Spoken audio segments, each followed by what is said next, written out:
ఎమ్మెల్యేల అనర్హత పిటిషన్లపై హైకోర్టు ఇచ్చిన తీర్పు కాంగ్రెస్ పార్టీకి చెంపపెట్టు లాంటిదన్నారు బీఆర్ఎస్ వర్కింగ్ ప్రెసిడెంట్ కేటీఆర్.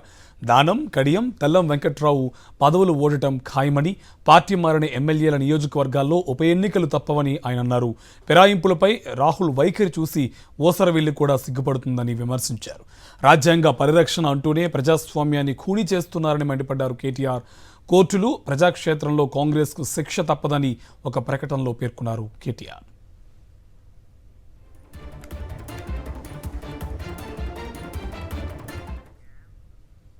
ఎమ్మెల్యేల అనర్హత పిటిషన్పై హైకోర్టు తీర్పును స్వాగతిస్తున్నామన్నారు మాజీ మంత్రి హరీష్ రావు.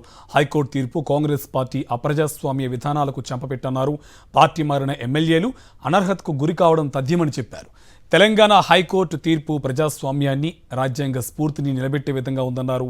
పార్టీ ఫిరాయించిన ఎమ్మెల్యేలు అనర్హతకు గురై ఆయా నియోజకవర్గాల్లో ఉప ఎన్నికలు రావడం తథ్యమని హరీష్ రావు ట్వీట్ చేశారు. ఎమ్మెల్యేల అనర్హత పిటిషన్పై హైకోర్టు ఇచ్చిన ఆదేశాలను శాసనసభ స్పీకర్ పాటిస్తారన్న విశ్వాసాన్ని వ్యక్తం చేశారు.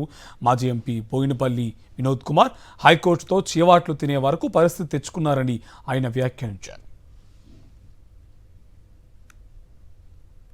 ఆ పిటిషన్స్ని విచారించి దానిపైన ఒక నిర్ణయం తీసుకోవాలని చెప్పి హైకోర్టు ఆదేశించింది. ఈ 4 వారాల లోపల స్పీకర్ గిట్ట నిర్లక్ష్యంగా వ్యవహరిస్తే అది మళ్ళీ మేమే స్వీకరిస్తామని చెప్పి కూడా ఆదేశించినట్టు ఇప్పుడే టీవీలలో చూస్తున్నాం. సరే, ఈ వార్త వేచి చూడాలి. స్పీకర్ గారు 4 వారాల్లో దానిపైన చర్యలు తీసుకుంటారని చెప్పి ఆశిస్తున్నాం. ఇలా 10th షెడ్యూల్లో స్పీకర్ 4 వారాల లోపల దరఖాస్తు ఇచ్చిన తర్వాత డిస్పోజ్ చేయాలని చెప్పి దాన్ని రాస్తే ఈ డుల్లే ఉండకపోయి కోర్టులో ఉండకపో. నాకు చాలా బాధేస్తుందంటే ఒక శాసనసభ స్పీకర్ గారు ఒక కోర్టుతోని చివాట్లు తినాలా?